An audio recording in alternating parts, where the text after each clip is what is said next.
J'ai décidé de dissoudre l'Assemblée nationale. C'est un super moment, quoi. J'ai écouté une interview de... Ah bah attends, je vais attendre que ça démarre, comme ça on se dit les choses... Allez, on dit que ça démarre, c'est parti. J'ai écouté une interview de Seth Rogen. Pardon, tu dois dire des bonjours ou toi tu fais des entrées Non, on fait des entrées comme ça, Okay, c'est Marina Rollman à l'appareil. Oui, bonjour, allô, Ouais. bonjour. On va présenter après. Seth Rogen, chez Dax Shepard, tu vois qui c'est ce gars ? Le mari de Kristen Bell, qui a fait ce remake de Chips, tu sais, les flics à moto Ok. sur l'autoroute.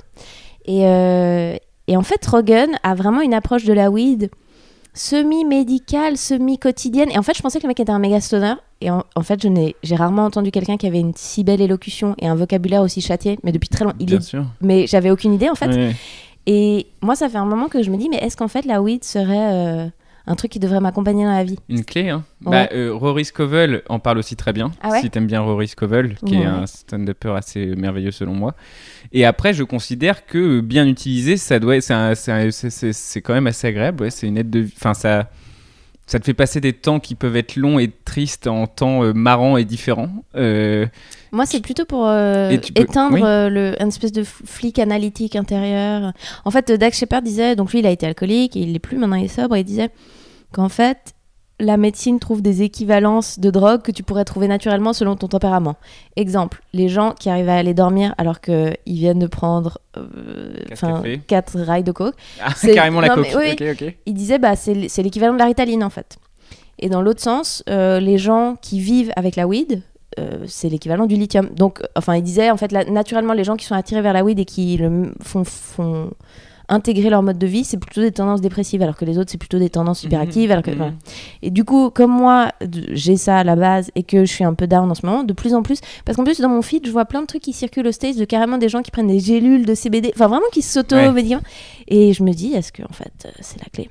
Joe Rogan, il en parle bien aussi dans son podcast. Et là, j'ai vu un truc récemment où il parle avec, je sais plus avec qui il parle, mais en tout cas où il dit que le Xanax, c'est quasiment criminel en fait de donner du Xanax aux gens parce que ça rend encore plus accro que tout le reste. Ouais.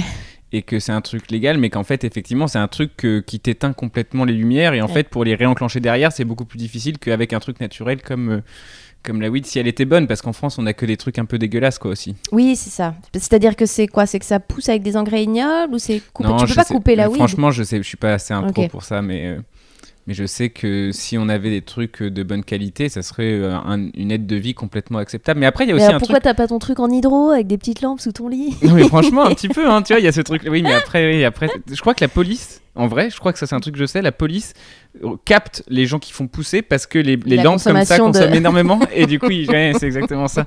Mais dis donc, est-ce que vous avez une discothèque ou est-ce que vous faites pousser de la weed ? Les deux. Mais oui, hyper bien.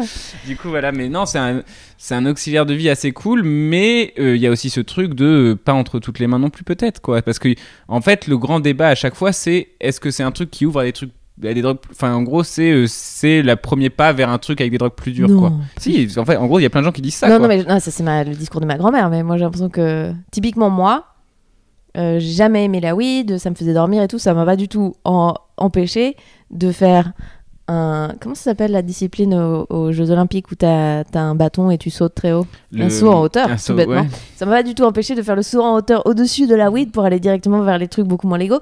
Donc je crois pas. Le truc de gateway drugs, ça me paraît un peu une idée de vieux. Ouais, mais t'as pas l'air convaincu. Donc j'imagine que toi ça t'a poussé à l'opium. Non, mais pourtant t'as bonne moi je suis quelqu'un de très sage. Mais j'ai des gens qui ont mais c'est plutôt quand tu commences jeune, je crois aussi. Parce qu'il y a tout un débat aussi pour la jeunesse parce qu'il y a ce truc de ton cerveau qui se fait quoi. Ouais, il est en train de se former, ça te les détruit tous les neurones alors qu'ils sont pas encore faits quoi. Non, puis moi je peux pas être complètement avocate parce que j'ai vu des gens autour de moi qui se sont vraiment niqués. Mais vraiment le goût à la vie, l'envie de faire des choses, la mémoire, enfin ça peut être, mais voilà, Seth Rogen que j'ai découvert comme étant un mec qui avait un vocabulaire mais terriblement riche. Je me suis dit, en fait, peut-être que ça veut pas que des débiles. Du coup, nouvelle résolution pour 2019. On se met à la weed, les gars. Je vais vraiment faire l'effort. Je sais que ça va être difficile au début, mais je m'y mets. Non, il n'y a rien de Non, je sais pas. Mon mari est pas très drogue, je pense pas qu'il serait méga bon. Je me mets au chien, peut-être ça va m'aider, peut-être ça va déclencher des hormones en moi moi en gros c'est bonheur. Ce que là ça c'est un truc que j'ai essayé de faire sur scène récemment et ça marchait pas, mais que j'aimerais avoir un animal domestique et un chien en particulier si j'avais un animal domestique, mais que je peux pas imaginer volontairement Imposer adopter ta au lieu vie. de dire non c'est même pas ça, c'est au lieu de dire adopter parce que j'allais dire acheter mais c'est adopter on va dire, je refuse d'adopter quelqu'un qui est voué à mourir avant moi, tu vois ce que je veux dire. Il y a ce truc de je peux pas l'accepter, le fait qu'il soit chez moi toute ma vie et qu'il meure là sur mon tapis où il a passé 12 ans, je peux pas supporter ça. Mais t'as pas l'impression que tu lui offres là une vie très cool? Ouais, c'est ça, il y a ça aussi. Il y a ça va avec Après, la il y a le logique, je roulement. trouve que c'est la même logique de autant manger de la viande parce qu'elle est déjà au supermarché, du coup autant la prendre, tu vois. Oui, il y a des chiens qui demandent Ah qu'à non, être ça c'est adoptés. la demande après. Oui, mais Ça crée de la demande. Parce que les chiens et les chats, je sais que si on n'existait pas, ils mourraient, je crois. Genre en gros, c'est des animaux dépendants complets de l'être humain, quoi. Moi, je pense que les chats ils se mettraient à léviter. Et les aliens ils se diraient c'est bon, on peut y aller. Il y a une civilisation supérieure qui a pris possession. Je pense que les chats ils inventeraient des trucs fous. Ils arriveraient à communiquer avec des hand spinners. T'aimes bien les chats? Les chiens, ouais, moi j'ai eu un chat, j'aime bien. Les chiens, Je sais est-ce qu'ils seraient bêtes? Non, enfin, je sais pas. Moi j'ai déjà vu des chiens, tu sais, sauvages, mais dans des villes. C'est-à-dire ils bouffaient des poubelles. Apparemment, il y a ça. Mais moi j'en ai vu plein. Hein. Je me suis fait attaquer par un truc comme Moi, les ça. chiens sauvages, ça me ferait très peur. Ça fait super peur. Ouais. Donc je sais pas s'ils mourraient en vrai. Je pense que les shih tzu. C'est quoi les shih Ou- tzus? non, je sais pas, j'essaie de te donner des races nulles. Ou les cotons de Tuléar, ils mourraient assez. Je pense qu'il y aurait vraiment des bitches, des chiens qui seraient à voir. Les petits. Ouais. Eh ben, imagine, ça s'avérerait être les plus méchants et les plus Ah, finalement. ce serait ouf. Bah, c'est eux qui les auraient. chefs, quoi. Bah, si on se met dans une logique de hiérarchie de prison, Mhm. tu vois la cour, bah, ce serait peut-être des petits, tu vois, qui seraient là, genre, qui auraient un Les plus gang malins. derrière eux. Ils géreraient la compta, etc. Ouais, voilà. C'est possible. Hein. Let me introduce Mais you du coup, to ça my serait friend ta Caesar. solution pour ne pas tomber dans la drogue, quoi. C'est les Non, chiens. non, j'ai vraiment un chien qui arrive chez moi dans 2 semaines. Ah, ça y est, c'est fait. Ouais, ah, il va être merveilleux, je suis tellement heureuse. Et genre un petit chien mignon ou Un petit chien merveilleux, un fucking teckel avec des longs poils et Ok. des taches, et il est merveilleux. Et je pense que ça va me niquer la vie et que ce sera trop de responsabilité et que ça va être horrible, Ouais. qu'il va niquer mon appart, que ça va me coûter une thune pas possible, que mes voisins me vont détester, que je vais me faire virer de mon appart. Mais j'ai un peu envie besoin Waouh, de donner de l'amour et de trucs. T'as anticipé beaucoup de choses. Ouais, en fait, mon père a un chien qui est merveilleux et qui hurle depuis 6 ans sans s'arrêter. Et tous les voisins Et ont t'as- envie de dégorger mon rep. Il Ok. habite dans un immeuble, tu vois. Et donc, j'anticipe le pire, mais en fait, ils l'ont pas du tout éduqué, ce chien. Et donc, moi, là, ça fait 3 semaines que je ne fais que regarder des vidéos de comportementalistes Ok. qui ont Shirley a été fait pareil. recommandées par Kian Kojandi. Mmh. Et c'est un monsieur belge qui t'explique ça et c'est trop bien. Donc, j'espère que je vais pouvoir Ça te fera de éduquer l'occupation Ottavio. en tout cas. Il arrive tout petit. Il arrive, il a 2 mois et demi, je pense. Oui, bah ça va. On espère. C'est pas un rescue dog. Bah en fait, comme moi j'ai jamais éduqué des chiens, je me baladais sur la SPA d'abord et en fait dans les descriptions, je sais pas si t'étais allé regarder, mais souvent ils disent que c'est un chien qui était un peu dans des gangbangs en Indonésie, Ok. tu vois, qui a un background un peu dur et ils te disent c'est bien d'avoir un maître expérimenté, un jardin, pas d'autres chiens. Et moi je les ai appelés et ils m'ont dit effectivement là en ce moment je leur parlais de chiens en particulier, genre est-ce que Loulou vous me recommanderiez si je suis inexpérimentée. Ils disaient oui non c'est vrai que c'est mieux qu'on préférerait quelqu'un qui peut lui consacrer beaucoup de temps Ok, et ok, ne ok. jamais partir plus que 5 minutes et voilà. Et du coup je me suis dit je préfère me former en tant que maîtresse de chien Je comprends. avec un neuf et ensuite prendre un occasion plus tard. Ok. Voilà. Ok, t'as déjà toute ta. Ok, t'anticipes beaucoup de très choses en réfléchi. ce moment. Ok. Et du coup, bah, donc c'était une entrée en matière très directe avec Oui. Marina Rollman qui est quand même. Non, mais qui est quand même la 3e invitée de l'histoire d'un café au 7 quand même. Hein. C'est quand même pas rien. 3e. Et attends mais Gad c'était avant ou après moi? Bah bien après, t'as Ah été la ouais. 3e. Il y a eu un Adrien Arnaud, après Nathan Bensoussan, après toi. Oh là 3e. là. Et comment va Nathan Bensoussan, dites-moi? Il va hyper bien, Nathan. C'est vrai, Il mais va ça toujours fait bien. Il longtemps que je l'ai tourne pas dans vu. une petite série sur France 2. Oh, mais ça, il c'est fait de la super. scène, il est content. Non, Bravo tout va bien. Nathan, félicitations Nathan. Et du coup, en tant que 3e personne, ça fait 1 an et demi que t'es pas venu à Café au 7. Mais Et non, entre-temps, mais non. il s'est passé plein de choses. Parce que moi, quand t'étais venu, t'étais dans la petite loge, pas la petite loge, mais tu rôdais au bout, je crois. Non, c'était Pire quoi? encore. Ouais, des trucs comme ça, ouais, j'ai Ouais. fait des trucs... Oui, et maintenant c'est un peu plus grand, c'est-à-dire qu'avant c'était 20 places, là c'est 100, mais c'est pas immense non plus. Hein. Ouais, c'est bien. Mais non, c'est chambé, je suis très heureuse. Et en janvier, je passe dans une encore plus grande, que pour l'instant, on n'arrive pas à remplir. Ah, le remplissage. Ouais, enfin non, ils me disent tout va bien parce qu'ils Oui. veulent pas m'alarmer. Moi, je vois juste que pour l'instant, il reste des places pour la première date et qu'elle est dans 2 semaines. Et donc, je préférais qu'elle soit déjà sold out. Mais je suis très contente, c'est une belle salle. Toi, t'étais allé faire des premières parties de J'ai Paul fait les Taylor. premières parties de Paul Taylor à la Nouvelle Ève. C'est une très belle salle qui te va très bien. En plus, je te l'avais dit dès que tu l'avais bookée, mais je trouve qu'elle va très bien cette salsa. Non, merci, c'est un peu ce que tout le monde me dit. Il y a un truc rigolo pour les gens qui ne voient pas ce que c'est. C'est un cabaret Belle Époque, c'est le dernier cabaret Belle Époque qui est en activité à Paris. Et il y a des angelots un peu partout. Exactement. Et des rideaux pailletés et des petites tables comme à Vegas où t'es 2 ou 3 et t'as une petite lampe et tu peux aller prendre des drinks et tout, c'est cool. Et du coup, pour caler avec ça, j'aimerais bien avoir des premières parties qui sont pas forcément des humoristes. Ok. J'aimerais bien genre des drag queens ou des gens qui viennent faire du voguing ou des trucs comme ça. Ok. Et du coup, Voguing, je vais c'est quoi? raconter. Alors, le voguing, c'est un mouvement qui est né dans ce qu'ils appelaient les ballrooms aux États-Unis. J'ai envie de dire fin 80, mais probablement je dis de la merde. Et en gros, c'est la scène queer, je pense que ça a commencé à New York, qui organise des soirées qui sont un mélange de genre. On se montre comment on danse, mais ça tourne vachement aussi autour de la mode. Et donc, la danse devient pas vraiment un truc que tu fais en groupe, mais plutôt le groupe qui se sépare et les uns après les autres, un peu sur le modèle de Soul Train, tu passes et tu défiles. Sauf que voilà. Jérémy Detleau m'en avait parlé, il a fait un court-métrage là-dessus. C'est magnifique. Il y a un documentaire magnifique qui s'appelle Paris is Burning sur ce mouvement qui est hyper chouette. C'est après avoir vu ce documentaire que Jérémy a fait son court-métrage dessus, effectivement. Je me demandais, je me suis dit, merde, je crois que c'est Marina qui m'en a parlé dans l'épisode 3. C'est hyper en fait, impressionnant. C'est Mais après, en première partie, tu fais ça, et après, t'arrives et tu fais des blagues, tu crois que ça match? Moi, j'aimerais essayer, déjà parce que je trouve le lieu si prête, puis en fait, ça existe. Il y a beaucoup d'humoristes qui font des premières parties de chanteurs et vice-versa, plus au stage. Et je me dis, il faudrait essayer. J'ai l'impression que déjà, ça pose un message qui est genre, tu vas passer une soirée un peu... C'est un spectacle un peu total parce que la salle s'y prête, tu vois, je veux dire.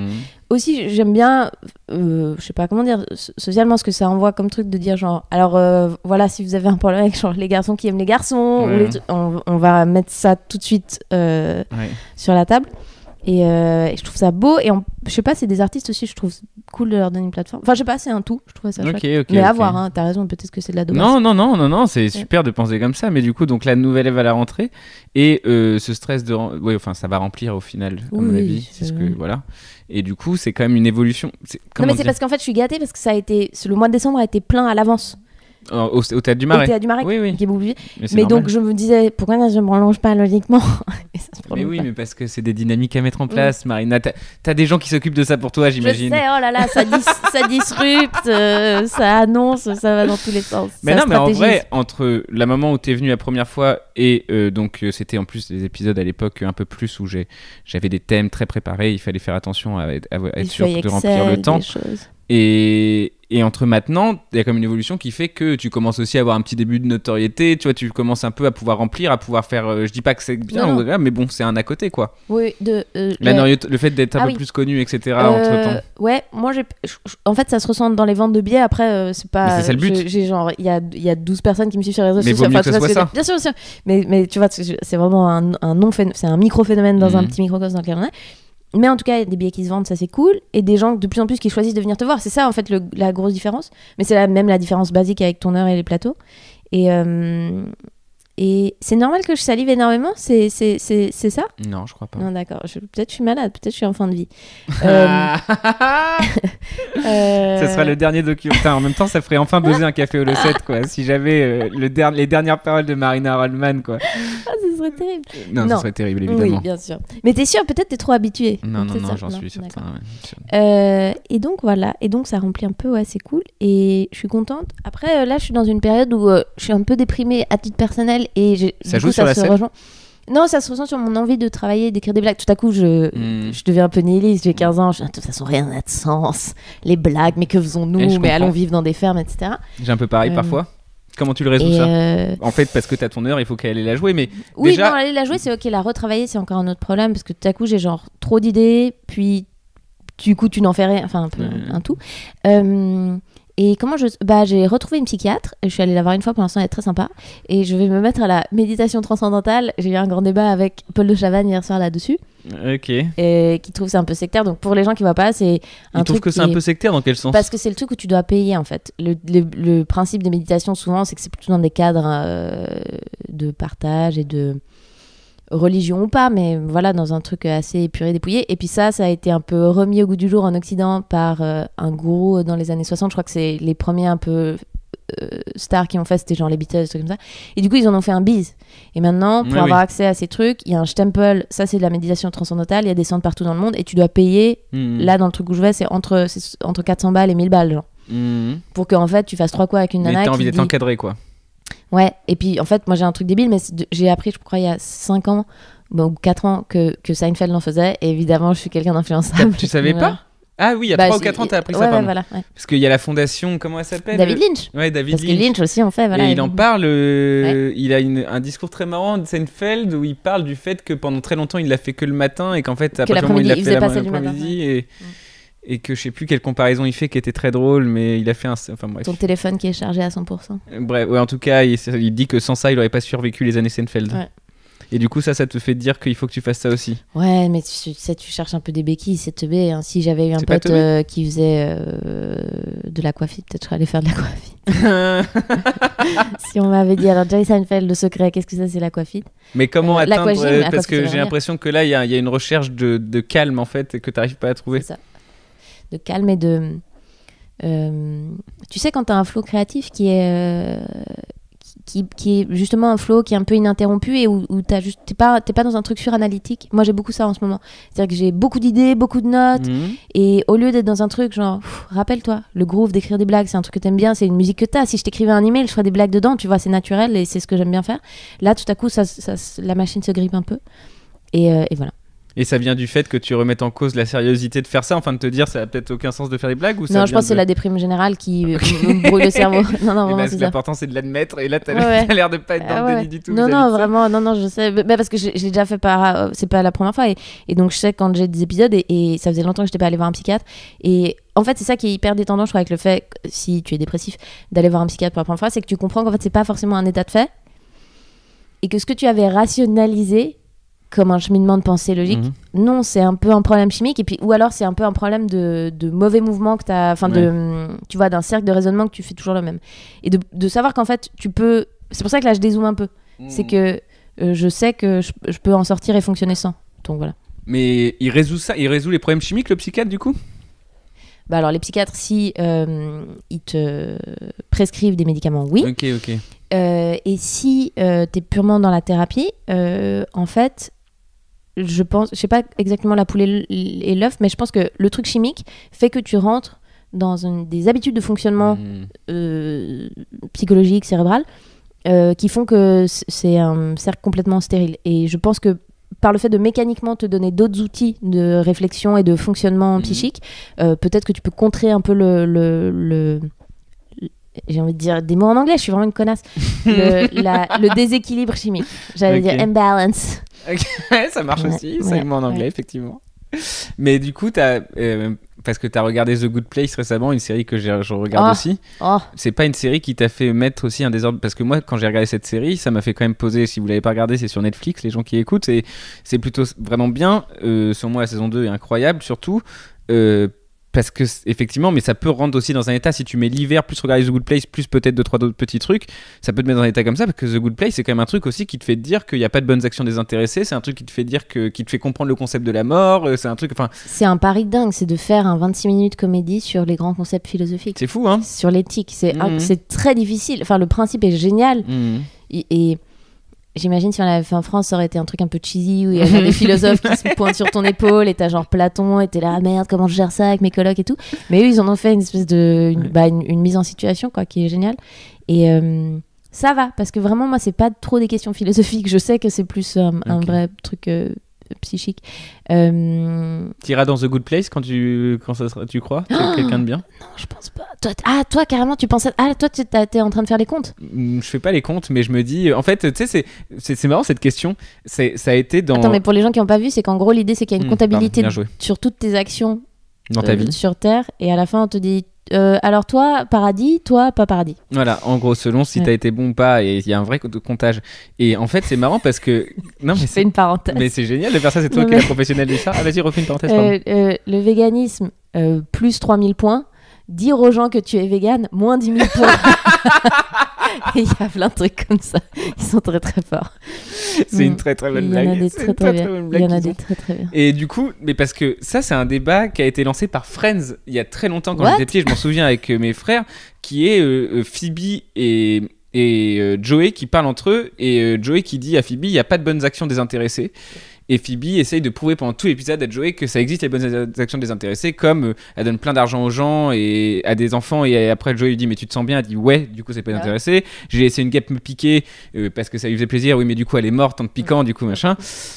Et en fait, ça m'a fait réfléchir dès tout petit à ce concept. Et ce The Good Place m'a réveillé ce vieux débat en moi que j'avais enfoui. Mais effectivement, ce côté, est-ce que l'humain est assez foncièrement bon pour faire des bonnes actions désintéressées? Je suis pas sûr en vrai. Non, mais dans le sens, je pense que c'est pas désintéressé, mais ça devient un cercle vertueux. C'est-à-dire, on pourrait poser l'idée que Mère Teresa c'était la personne la plus égoïste du monde parce qu'elle kiffait à fond. Non, tu vois, elle est morte avec un sourire, tu vois, elle avait envie d'aller rouler des pelades des lépreux. C'est drôle de dire ça. Mais la réalité, c'est que dans son cas, ça devient un cercle vertueux. Il n'y a pas de malice derrière, tu vois, c'est pas qu'il y a un plan horrible où à la fin elle se réunit dans une pièce et du coup ça lui donne du crédit pour aller se branler sur des enfants morts. C'est que là, ça la rend bien de faire du bien. Est-ce que ce serait pas plutôt un twist chimique intéressant à avoir dans ta tête, que peu importe le résultat réel dans la vie pour toi, si ça fait du bien à d'autres gens, t'as un petit truc d'endorphine, bon bah cool, alors ouais. Mais moi je sors plutôt difficilement de l'idée qu'on est un petit tas de chimie. C'est-à-dire un petit tas de chimie. Bah que quoi que tu fasses, ça réveille un petit truc en toi, cortisol, endorphine, sérotonine, ce que tu veux, et que c'est plutôt ça qui guide nos actions. Ok. Et ça c'est un peu flippant. Pourquoi? C'est justement, ça veut dire que c'est bien agencé, non? Oui. Mais... C'est-à-dire que tu contrôles rien, quoi. Ouais. Non, mais alors après, il y a un truc un peu chou, c'est que ça me donne un peu envie de pactiser avec tout le monde, enfin, ou en tout cas de voir l'humanité de tout le monde. Parce que tu te dis, aujourd'hui, le néo-nazi en Allemagne, qui est vraiment sûr qu'il fait du bien et tout, c'est qu'en vrai, quand il voit une news sur son feed Facebook qui renforce ce qu'il pense déjà, il y a ce petit truc de cortisol en lui qui réveille d'une violence physique, qui ça te donne vachement d'empathie pour dire, en fait, on est tous en train de réagir soit par la peur, soit par l'amour à tout ce qui nous arrive. Et bah, ça se traduit par... Tu vois, ce que je veux dire, c'est que Trump est une petite machine chimique comme toi et moi. Et je suis complètement d'accord. Et ça réveille un débat que j'ai eu avec moi-même récemment parce que j'ai énormément de débats avec moi-même en ce moment. Il se maille dessus. Des fois, il se parle plus pendant 3 semaines. C'est hyper triste. Non, mais en vrai, un débat qui est assez important pour moi parce que... Pardon. Est-ce que du coup, parfois, tu te dis à toi-même que tu as la migraine parce que tu veux pas te parler? Le mec se branle plus, c'est hyper triste. Ouais, non, mais c'est très compliqué. C'est extrême. Non, tu fais bien d'aller gratter parce que c'est très compliqué, tous ces problèmes-là. Mais il y en a un débat avec moi-même qui m'obsède en ce moment quand même clairement. Vas-y, resserre. D'ailleurs, on boit pas du café, on boit du vin rouge parce qu'on en a plus rien à foutre. Un vin rouge au Faubourg 236. Ah non, il faut pas donner à des stockers. Un vin rouge à Dijon. À Dijon. Voilà. Et du coup, il y a ce débat que j'ai avec moi-même qui est comment réunifier tout le monde parce l'Europe. Que non mais pas l'Europe, tout le monde. C'est un petit projet, c'est un truc que tu fais à côté c'est-à-dire les que j'ai l'impression que autant il y a peut-être j'ai vécu dans une époque de statu quo en termes d'unification des gens où ça marchait peut-être pas, mais en tout cas ça régressait pas quand j'étais plus jeune. Et j'ai l'impression que là je suis en mode arrêtez de partir, attendez, revenez, on va discuter, putain, c'est pas parce que t'es homophobe et que toi, oui je sais qu'il est homophobe, putain, mais on va discuter, venez. Ah non mais je suis d'accord avec toi. Et ça c'est un truc qui m'obsède méga angoissant. Mais il y a pas de solution, je crois, malheureusement. Alors la question c'était est-ce qu'en fait ça peut être des niches de surface mais qui vont pas créer des fossés absolus, c'est-à-dire au même titre qu'aujourd'hui on regarde plus tous le même programme télé, qu'on s'est divisé en petites niches, mais ça veut pas dire que t'as pas le droit d'avoir des conversations avec tes collègues qui regardent pas la même chose que toi au boulot. Est-ce qu'en fait au bout d'un moment ce sera des dissensions esthétiques mais qu'on pourra quand même se mettre d'accord sur genre les droits de l'homme, ce genre de choses, ou est-ce que ça va aller au point que à un moment donné le 11e arrondissement va devenir son propre pays qui sera en guerre avec le 13e, mais etc. tu sais qu'on rigole, mais potentiellement hein. Potentiellement. Toi, tu penses que ça va aller de plus en plus profond? Grande ville, petite ville. Ok. C'est ça la guerre pour moi. Ok, d'accord. Ouais. La prochaine guerre, c'est ça. Après, il y en aura d'autres. Mais petites villes sont vouées soit à mourir, soit à devenir grandes villes, non? Il n'y a pas tellement de statut. Est-ce qu'à un moment donné, il n'y aura pas juste. Une très grande ville? Bah, si. Une très grande ville, et puis dans l'autre sens, alors des ruraux, Mad Max, avec des furets en l'Est, etc. Bah, je sais pas. Il y aura peut-être aussi un espèce de. Moi, tu sais, après, je serai toujours. Moi, s'il y a une guerre qui éclate entre la ville et la campagne, moi, je suis du côté de la campagne. Hein, genre, Bah, ils ont des fourches, t'as raison. Mais c'est pas une question de fourche. Moi, c'est une question de j'irai combattre les gens des villes si jamais ça part en couille. Mais moi, je serai entre les deux champs de bataille jusqu'au dernier moment en espérant les réconcilier, mais ça me paraît compliqué. Et ça, c'est la première guerre. Il y en aura plein d'autres, mais bon, en tout cas, comment réunifier, c'est un débat. J'ai pensé ce matin parce que je devais faire une interview et la question c'était qu'est-ce qui vous a énervé en 2018. Et moi, j'étais partie de genre il fallait un truc deep, violent, tu vois. Après, on m'a dit non, c'est léger. Du coup, j'ai changé de sujet. Mais le truc violent, le truc violent dont je voulais parler, c'était en fait le fait que l'Europe se délite. Ouais. et qu'il y ait des néo-nazis aujourd'hui en Allemagne, à titre personnel, ça me touche parce que moi, j'avais des grands-parents de tous les côtés du front, plus ou moins. C'est-à-dire, j'en avais en France, j'en avais en Allemagne et j'en avais dans ce qui était en train de devenir le bloc communiste. Et je me dis, c'est parce qu'il n'y a pas eu la guerre, enfin, elle s'est terminée et qu'on a fait l'Europe, que tous ces gens ont pu se retrouver à un endroit et que j'existe aujourd'hui.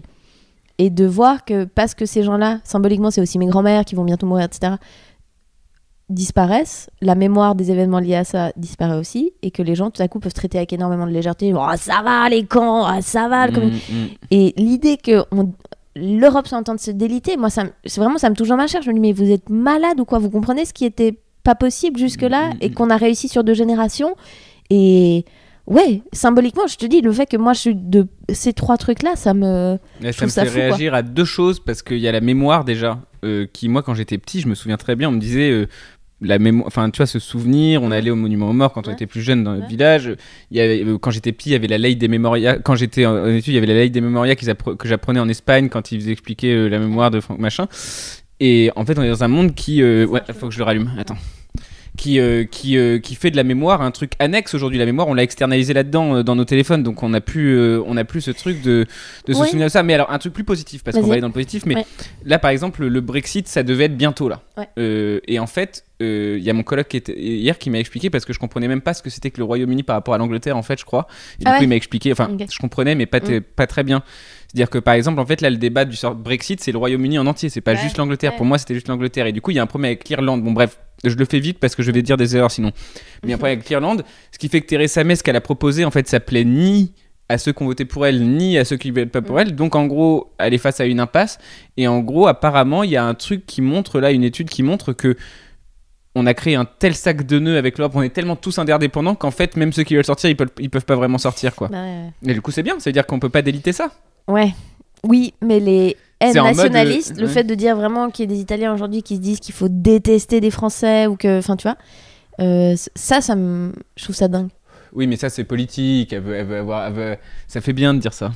Ah, moi, je pense qu'il y a vraiment des individus qui se détestent les uns les autres, là, qui pensent vraiment que les autres sont les ennemis. Et au-delà de ça, c'est intéressant ce que tu disais sur la mémoire. Moi, je pense qu'on l'a fait beaucoup, mais je suis pas sûre qu'on l'ait fait de manière impliquante affectivement et truc. J'ai l'impression qu'on nous a dit, il y avait des grands mots qui étaient intouchables, et que je crois que c'est ça aussi qui a un peu titillé les conspirationnistes, les négationnistes et tout, qui étaient là, qui avaient envie d'aller faire les petits pas au bord de la ligne, on va dire que c'est pareil.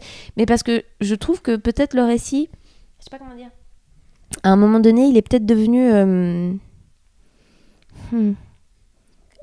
solennel au point qu'il fallait s'en moquer. Tout à coup, ça devenait l'establishment et il fallait aller piquer ça, et que c'était pas juste un récit. Enfin, moi, j'ai eu la chance, entre guillemets, de connaître des gens qui avaient été dans les camps, qui étaient tatoués, etc. Et parler à ces gens-là, cette lumière-là dans les yeux, ce truc, ça me paraissait autre chose que plutôt qu'on nous dise, je sais pas, dans une cour d'école à des enfants, chut, on avait dit qu'on faisait la minute de silence. Tu vois, des trucs un peu symboliques, mais qui, j'imagine, si t'as une âme un peu de petit... Ouais, mais comment tu fais vivre ce moment? Parce que toi, t'as vécu un vrai moment, comment dire, émouvant et avec les yeux dans les yeux, comme tu dis, tu vois, avec des gens qui ont vécu ça, etc.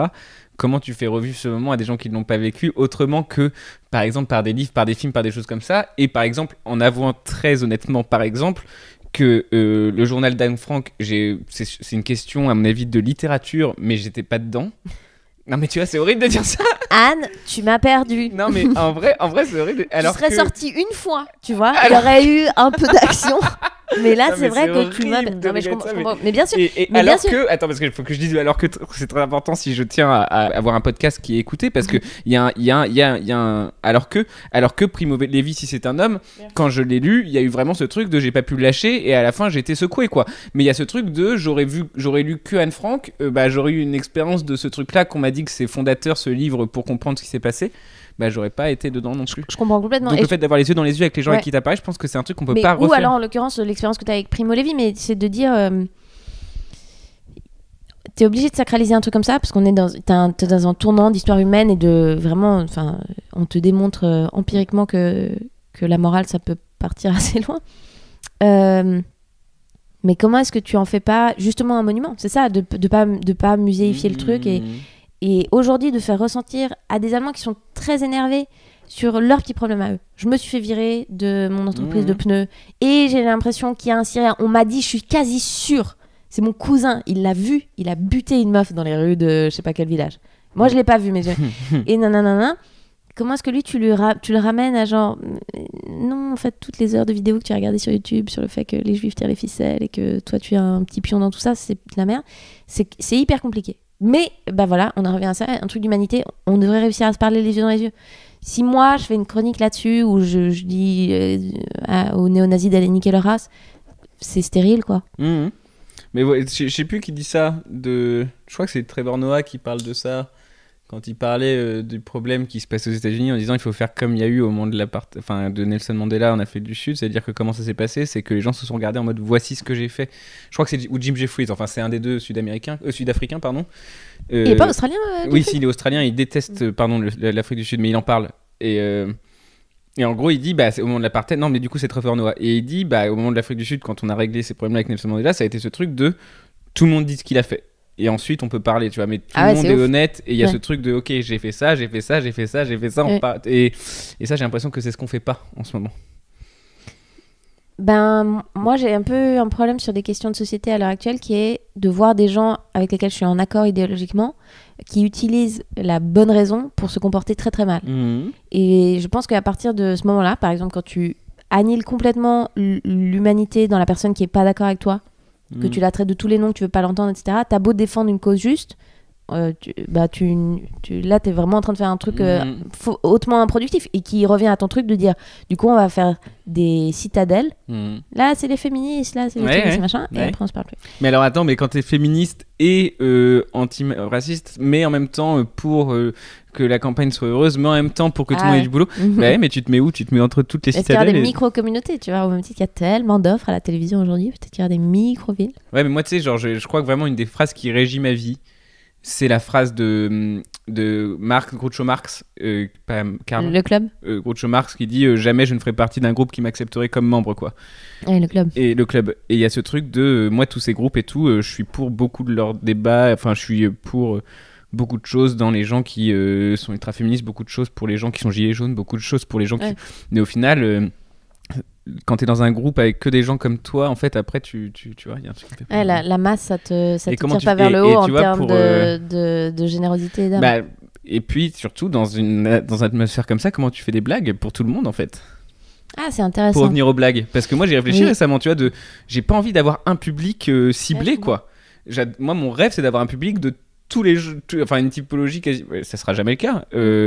Je pense, malheureusement, mais c'est ce que j'aimerais. Et comment tu fais des blagues pour tout le monde dans cette atmosphère-là? Tu fais des blagues sur l'humain, tu fais pas des blagues qui ont des vocations propagandistes.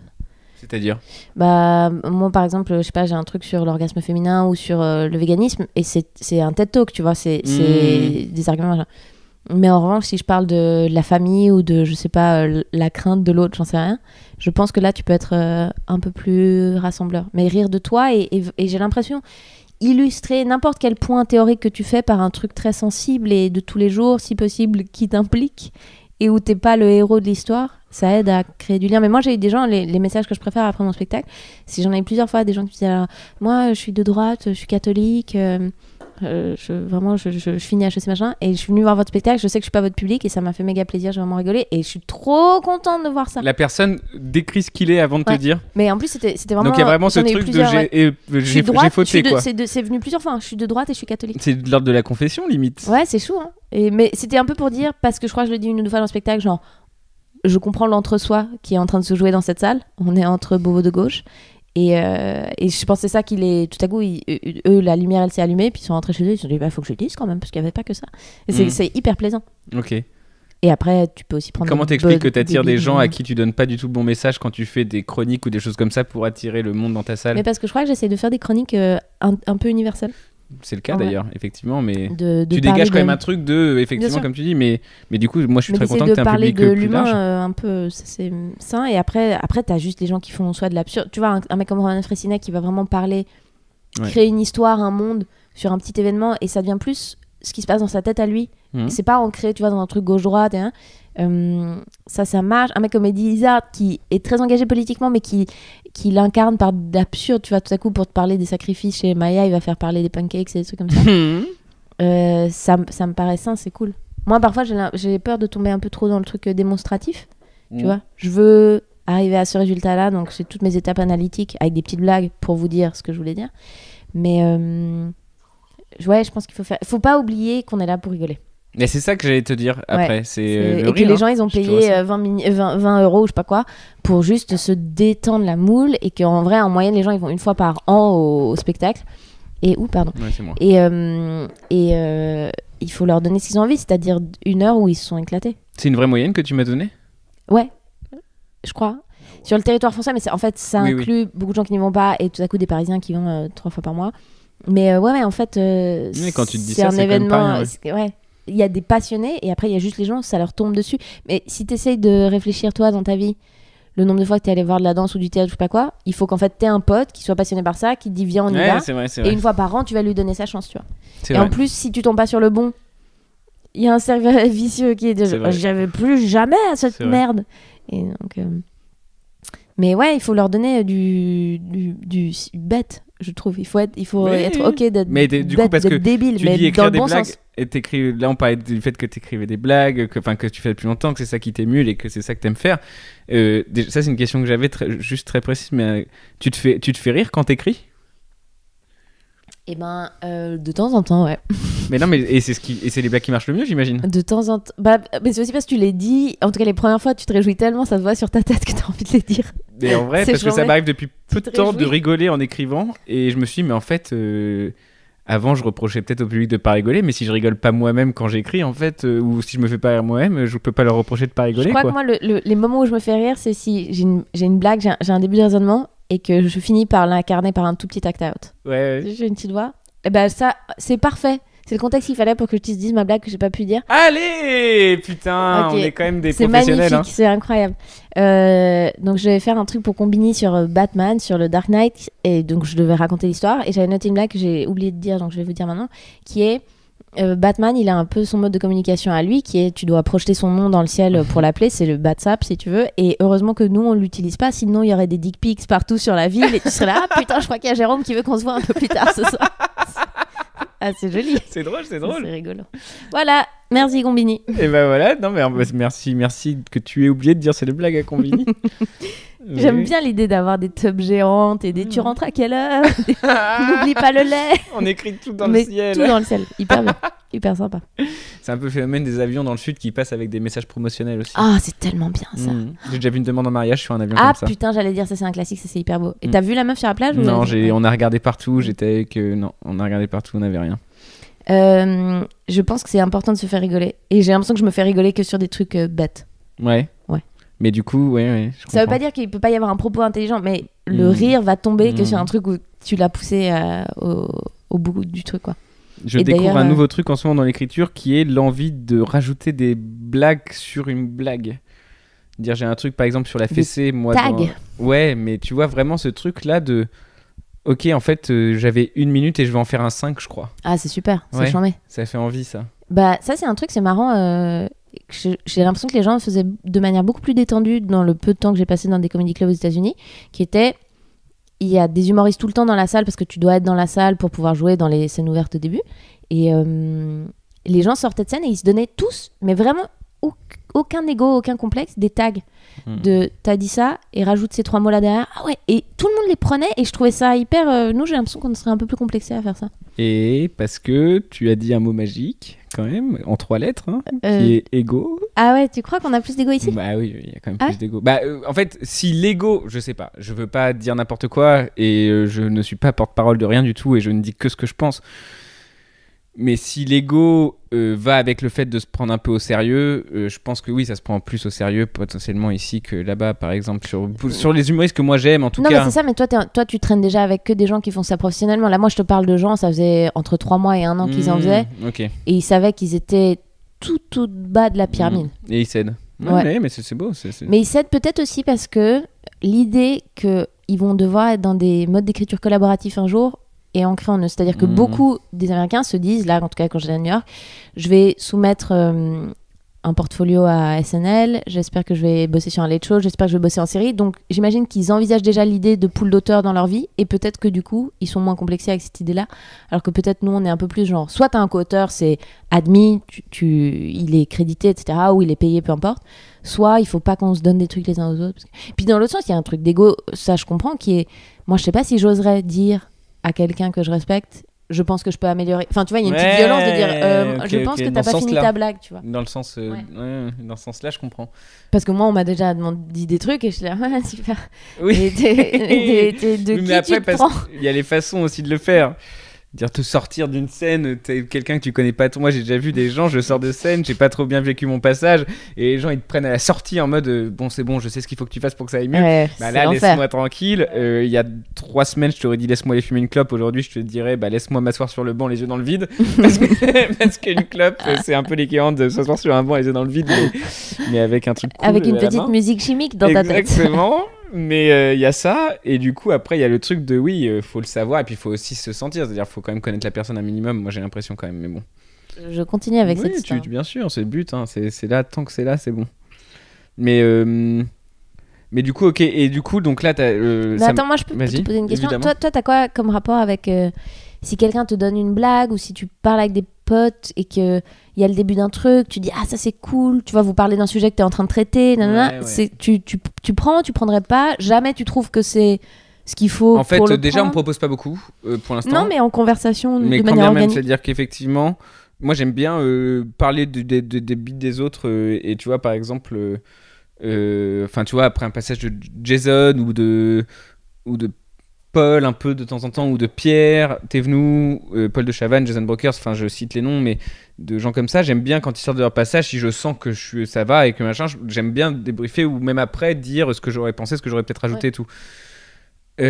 Parce qu'ils ont une voix et que dans leur voix j'imagine ça. Moi je considère que j'ai pas encore ma voix de toute façon, donc en fait quand on me rajoute un tag, ça veut rien dire pour moi parce que j'ai pas encore. Je commence à en avoir vraiment sur 2 blagues en ce moment qui sont sur le thème de la fessée et du savon, et c'est des trucs où j'arrive à m'amuser en rajoutant ce que j'appelle des tags, mais c'est la première fois que je le fais, et avant ça je le faisais pas. Donc si on me donnait une blague, oui ok, mais en fait je trouve pas ça tellement drôle déjà ce que je dis déjà moi, donc ce que tu me rajoutes, je sais pas si je vais pouvoir le dire en disant que c'est moi qui l'ai pensé, etc. Ah oui, donc t'as quand même un peu un complexe avec la paternité du truc. Oui. Ça, c'est un truc un peu alien qu'on rajoute. Oui et non, parce que et après c'est ça aussi, c'est que le tag en fait pour moi il se trouve assez facilement quand tu trouves que ton idée est chamée, et j'ai pas encore d'idée chamée à la base pour qu'on rajoute des tags dessus. Et l'idée chamée pour le coup elle doit venir de toi à mon avis. Oui, bien sûr. Tu vois, je connais. Non, c'est vrai, c'est plus quand t'as un thème et tout à coup t'en parles, et moi je dis ça parce que mais t'allais dire un truc. Bah, c'est que en fait justement, et ça va avec ce que t'es en train de développer un tout petit peu, c'est ce truc de, ça me fait marrer parce que je vois des gens par contre écrire en mode et c'est ça qui me dérange dans la coécriture, c'est ce côté de putain, j'étais au supermarché hier et il y avait une longue queue. Ok, et quoi? Bah écris-moi des blagues après ce début de prémisse qui veut rien dire. Et en fait j'ai du mal avec ça, ce truc de je te raconte, je te dis 2 phrases de ce qui m'est arrivé hier soir et maintenant écris-moi des blagues quoi. Mais pas écris-moi des blagues, mais j'ai l'impression qu'il y a un entre-deux qui est hyper cool, qui est vraiment un processus d'accouchement quoi. En fait t'es en conversation avec des potes et elles peuvent toutes sortir de ta bouche. Mais si tu dis c'était long et que ton pote il dit, et tu dis pas que tu pourrais être en train de faire autre chose, et toi tu dis ouais, moi à ce moment-là je me disais que, enfin tu vois, elles peuvent sortir de toi, mais c'est juste vraiment un truc de partenaire au tennis. Et je l'ai vu un peu parce que pour le festival de Montreux, moi je co-animais un gala avec Roman Fressinet, et du coup j'allais bosser chez Roman et Lamine c'est son manager, et ils ont un truc d'amis, de colocation et de d'âmes sœurs, ils sont mariés très clairement. Non mais c'est vrai, je pense que c'est vraiment un mariage sans sexe. Mais tu sais pas. C'est vrai, je suis pute. Et en fait, c'était hyper cool en fait de discuter à 3 de blagues. Ouais. J'ai kiffé à fond, et c'est sûr que on l'a écrit et que je sais quelle blague dans le truc est à moi. Parce qu'en fait, on devait écrire un numéro d'ouverture, on a écrit un numéro au milieu avec Baptiste Le Caplin qui joue le clitoris, et ensuite on a écrit un petit numéro de clôture.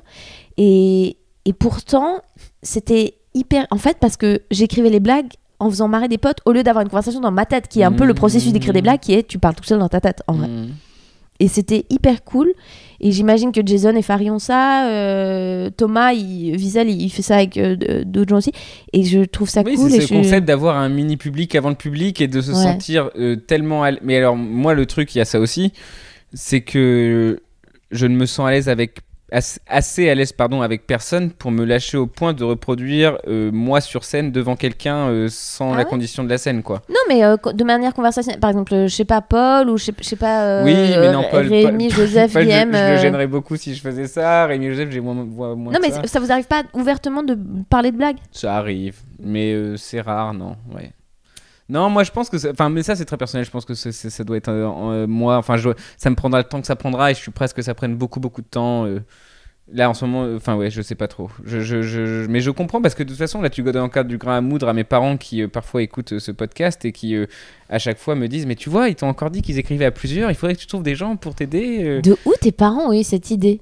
Bonjour Charles et bonjour Nicole, Véronique. T'as eu bon sur Charles? Ouais, ah oui, grâce à la marque de vêtements. Attends, ah merde, putain. Bonjour Sophie. De où ça vous est venu, Charles et Sophie? Écrivez-nous à un café au 7 CEDEX 9207. D'où ça leur est venu de penser que c'était un mode d'où ils ont pensé parce que mais ils ont un espèce d'instinct sur certaines choses, mais après parce que aussi on leur parle beaucoup de ce qu'on fait, je dis on parce qu'on est deux frères, je parle pas de toutes les personnes dans ma tête, il y a deux frères et moi, mais parce qu'il y a ce truc de je leur en parle et que intuitivement ils me disent des choses qui sont assez justes souvent, mais que je ne suis pas, pensé à la coécriture. Ouais, ils me disent que c'est ça que en gros oui, mais que d'être oui, je pense qu'ils ont peur aussi de mon état de solitude. Parce qu'ils t'ont vu te disputer avec toi-même. Oui. Ouais, ils t'ont vu, c'était triste. Et donc, Louis ne descend pas dîner? Non, il n'y a que toi? Bon, très bien. C'est pas grave. On va dîner avec toi. Non, alors. Mais bon, après, je sais pas. Est-ce qu'ils savent à quel Louis il parle quand tu es là? Est-ce qu'ils disent genre, ah non, ce débat parce c'est qu'il lui. est trop réel. C'est lui. Ah non, où est l'autre? Non. C'est marrant qu'ils aient eu cette intuition. Mais vraiment, coécriture, j'ai l'impression que ça pose le truc dans un cadre hyper formel, alors qu'en vrai, c'est... Alors toi, tu l'as vécu dans des cadres où vraiment c'était quelqu'un qui avait un râteau à blagues et il fallait poser les blagues. Non, ça je donne un exemple de ce que j'ai pu vivre. C'est ça que je veux dire. Mais vraiment, en voyant par exemple Lamine et Roman, c'est juste... C'est la conversation. C'est une conversation. Et c'est vrai que moi, ça m'est arrivé de dire des trucs en conversation que j'ai notés ensuite, qui sont devenus des blagues. Pas dans un cadre, même pas avec des humoristes et tout, mais c'est là que t'as des fulgurances. Et en fait, je trouve ça plus désagréable de le recréer tout seul. Ouais, parce qu'en vrai, prendre un café avec des potes, c'est cool. Être posé tout seul dans cette pièce où il y a ton ordi, c'est moins marrant. C'est moins marrant. Ça en fait tout de suite un boulot, alors que ça peut être un processus un peu plus naturel. C'est un boulot d'écrire des blagues ? À fond. Ok. Mais je pense que c'est un état d'esprit et que du coup, tu peux le recréer dans des trucs très variés. Et que moi, en fait, plus j'essaye de le faire dans un cadre très bureau et être sérieuse et tout, plus ça me déprime. Parce que je suis dans un paradoxe qui est, j'ai choisi de pas bosser dans un bureau pour ne pas savoir ça, pourquoi est-ce que tu t'infliges ça maintenant? Et je te dis de le vivre avec Roman et Lamine, où juste on se posait et on buvait un café ou une bière et on discutait. Ça le rendait... ta vie devient une large performance complètement agréable. Je vois ce que tu veux dire. J'ai réfléchi, il y a un peu une transition, je sais même pas s'il y en a, mais ça va avec plus ou moins. J'ai réfléchi récemment, quand je te dis c'est un métier d'écrire des blagues, ça va un peu avec ça. J'ai réfléchi récemment à cette phrase qu'avait dite une des meufs de On n'est pas couché, je sais plus comment elle s'appelle. T'inquiète, on a le temps bien en main encore. Catherine Barma, non. Non, c'est comment elle s'appelle? C'est Christine Angot. Christine Angot. Qui avait déclenché un tollé en disant. Ah pardon, moi j'étais sur on ne peut pas rire de tout là, on ne peut pas plaire à tout le monde. On ne demande qu'à en rire. Pardon, voilà. Et non, elle avait dit Christine Angot que être artiste c'est un second choix. Tu te souviens de cette phrase? Non, je n'avais jamais entendu. Elle avait dit ça, c'est forcément un second choix. Et en fait, elle a déclenché un tollé de bien sûr que non, machin et tout, et t'as pas l'air d'accord du tout avec cette phrase, et je suis d'accord avec toi, mais si tu veux, je lui ai laissé dans ma tête le bénéfice du doute quelques minutes, histoire de réfléchir à si jamais elle avait raison. Maria Bamford est la meilleure blague du monde là-dessus. Elle dit quoi? Où il y a une pote de sa mère qui lui dit So, comedian, right? That's great. And what's plan B? Et elle dit, mais c'est déjà le plan B. Le premier plan, c'était de devenir genre Miss Univers, astronaute et je sais pas quoi. Ouais. Et quand ça a pas marché, je me suis rebattue sur la comédie. Et mais non, mais en fait, parce que beaucoup de gens avaient dit, mais c'est pas possible, elle a pas le droit de dire ça, etc. Et c'était la réaction première, normale, de défense, de mécanisme de défense, et puis surtout de ma première intuition aurait été, t'as tort effectivement en disant ça. Mais ensuite, je me suis dit, putain, mais en fait, le fait d'être sur scène, tu vois, tu le vois avec, par exemple, le fait de remplir, etc. C'est-à-dire qu'il faut qu'il y ait des gens qui s'intéressent à toi, qui payent pour venir te voir toi. Il y a un phénomène d'ego, et où en fait, je pense que quand t'es au-dessus de tout, t'as plus d'ego en fait. Et du coup, on a quand même cet ego de dire on mérite que les gens viennent nous voir. Et du coup, j'ai compris un peu ce truc de second choix. Tu vois, ce truc de on a une espèce de névrose qui est que on considère que ce qu'on dit, alors on travaille beaucoup par rapport à beaucoup d'autres, enfin non, même pas par rapport, on va pas faire de comparaison, mais on travaille beaucoup pour que ce soit bien, etc. Mais il y a ce truc de, en fait, si on arrivait à se débarrasser de tout ce qui est négatif en nous, il y aurait cet ego qui nous fait dire, bah, on mérite d'être devant des gens, et du coup, en fait, effectivement, artiste, c'est peut-être un second choix, en fait, tu vois. Alors, je trouve très intéressant ce que tu dis, de dire qu'à la base, on mérite un podium, et donc peu importe le médium par lequel on va y arriver, mais à la base, mon métier, ça devrait être juste être moi, car je suis tellement bien. Mais moi, ça me fait penser à un autre truc qui était, quand j'ai des périodes où je me demande si je veux continuer à faire ça, je me dis, en fait, l'écriture, et du coup, on pourrait dire l'art de manière générale, c'est effectivement un second choix parce que c'est le meilleur choix du monde pour les gens qui veulent tout faire. Parce que par définition, tu vas pouvoir... L'art étant... l'idée, c'est... Enfin, c'est faux ce que je veux dire, parce que tu peux aussi inventer des utopies, des trucs qui n'existent pas. Mais disons, a priori, c'est plutôt de raconter le réel. Et du coup, c'est une manière de... si t'écris un roman un jour sur les mecs qui construisent des chemins de fer, tu peux t'intéresser aux chemins de fer. Puis tu fais un truc chez les avocats. Et c'est ça qui m'a rassurée, c'est de me dire, moi qui suis un peu sautillante comme ça et j'aimerais bien butiner dans tous les trucs, c'est peut-être le meilleur moyen de faire ça, c'est d'être artiste, parce que tu peux aller explorer, expérimenter tous ces trucs-là. Supposément te mettre à leur place, c'est probablement trop prétentieux et on n'y arrive jamais, mais en vrai, voilà. Plutôt que de dire si t'en choisis qu'un, c'est la merde parce que t'en as qu'un, quoi. Donc dans ce sens-là, moi je trouve que c'est assez juste le truc de second choix. L'art, c'est l'idée de dire j'ai envie de voir les gens qui vivent et d'en parler. J'ai pas envie de vivre moi-même, c'est un peu limitant de vivre, du coup je vais regarder les gens qui vivent. C'est limitant de vivre, il y a un peu de ça. Et il y a ce truc, t'as dit un verbe qui est explorer.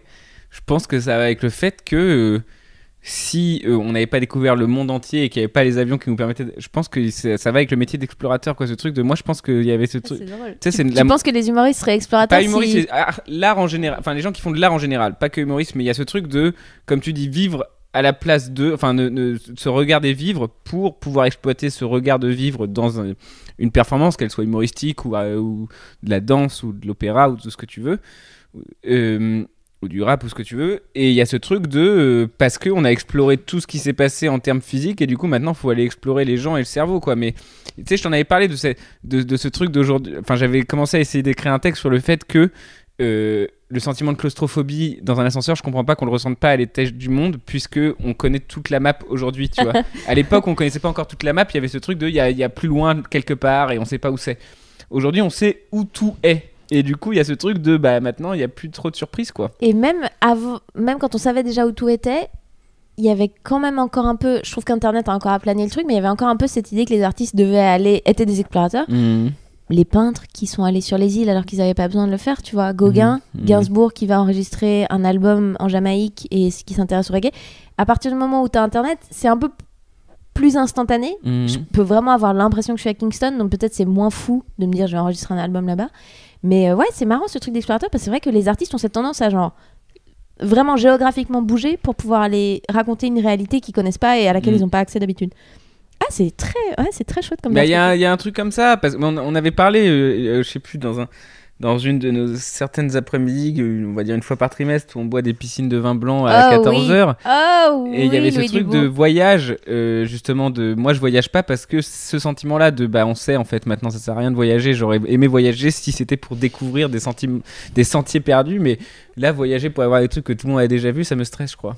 C'est le truc de Proust, hein. Tu peux voyager depuis ton lit si t'es bien équipé. Ouais, c'est vrai. C'est vraiment, tu peux. Il disait ça ? Bah oui, en gros, c'était l'idée de lui, c'est un mec qui s'est reclus pour recréer un monde, et je pense que tu peux voyager dans ta tête pas mal. Parce qu'en vrai, à nouveau, ça va pas enlever l'inquiétude de mes parents de dire ça, mais je suis d'accord avec ça. Non, c'est vrai. Non, mais qu'il y a un truc de. Comment dire ? Mais à nouveau, ça revient un peu à ça, qui est, je pense qu'on est tous des petites boules de chimie, et du coup, si t'aplanis un peu tout, je pense que tu peux trouver des gens qui ont exactement la même personnalité à 400 000 km d'écart, mais parce qu'en fait, si tu schématises un peu, on a, 12 types d'humains, en vrai, de personnalité. Tu vois ce que... Non, mais tu vois, non, c'est vrai. Et on a drôle. 6 manières de kiffer. Et donc tu peux les contextualiser. Allez, donne le top 3 des manières de kiffer, putain, on a besoin de les connaître. Manger, faire l'amour et regarder la nature. Ok, regarder la nature. Putain, tu mets le contemplatif en 3e position, quoi. Ah, toi, tu... Ouais. Moi, j'ai vraiment ce truc, et ça, pareil, c'est un truc que j'ai essayé d'exploiter récemment. T'as ça depuis toujours ?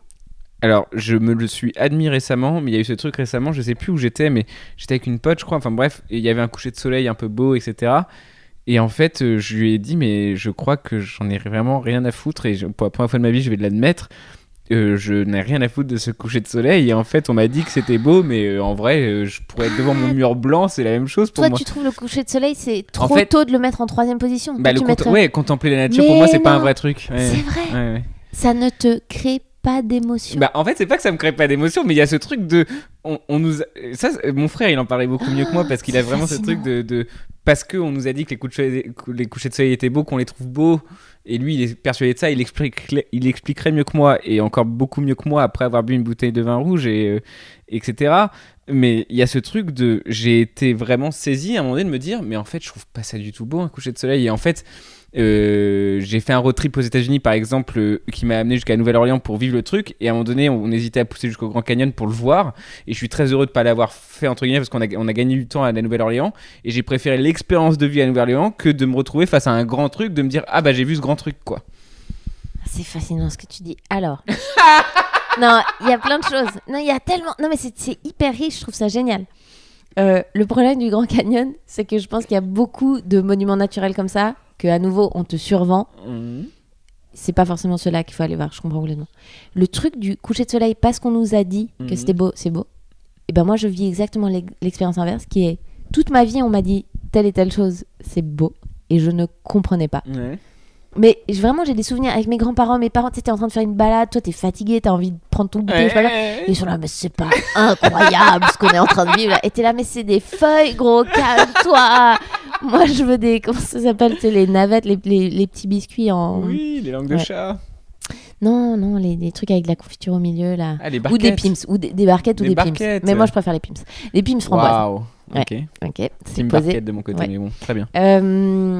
Et donc, il y a un truc qui s'est déclenché en moi, malgré moi, justement, Mhm. parce qu'on m'avait dit tout ça, c'est génial. Et où maintenant, je suis là, ah, je comprends ce qu'il voulait dire. Ah d'accord. Et vraiment, ça pourrait Le me faire truc de se chialer. sentir tout petit. Non, moi, c'est vraiment.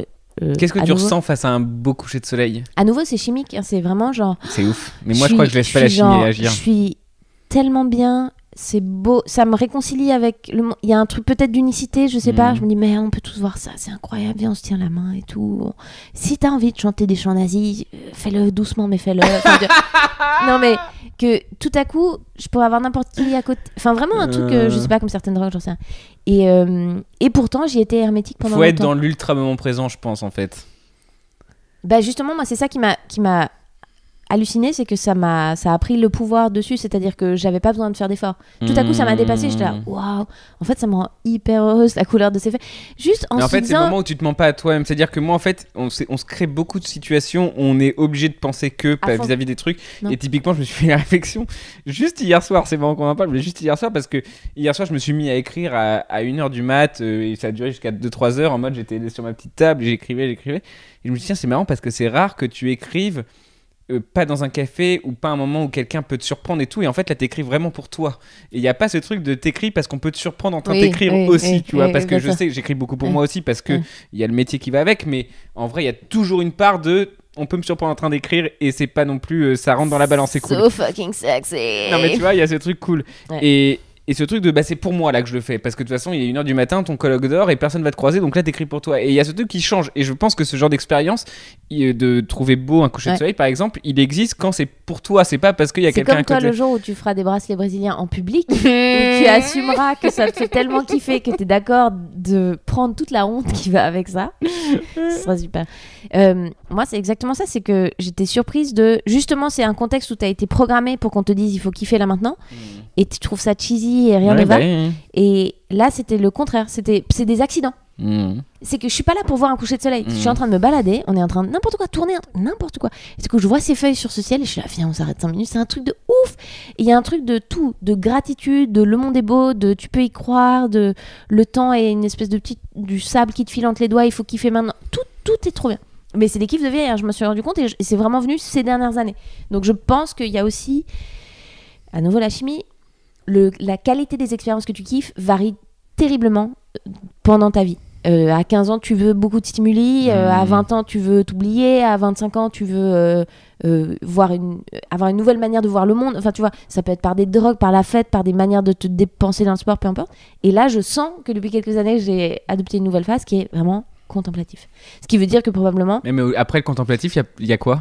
Ben, c'est ça, moi ça veut dire que je pense que probablement biologiquement ça veut dire que mon corps est en train de me dire que je suis en train de mourir et je le sens, hein, j'ai des cheveux blancs, j'ai des trucs. Oh Marina non mais on a fêté tes 30 ans il y a pas longtemps. Mais ouais, mais c'est ça. Mais 30 ans c'est le pic de ta fertilité, gros. Il faudrait que je fasse des gamins maintenant et en vrai s'il n'y avait pas la médecine moderne, je mourrais dans 12 ans, tu vois, j'aurais la goutte parce et tout. Hier quand j'ai écrit tout seul, j'ai écrit un point en disant Louis, il faut que tu commences à penser à la reproduction, mais comme tu écris le mot reproduction, c'est qu'il faut peut-être que tu arrêtes de penser à la reproduction.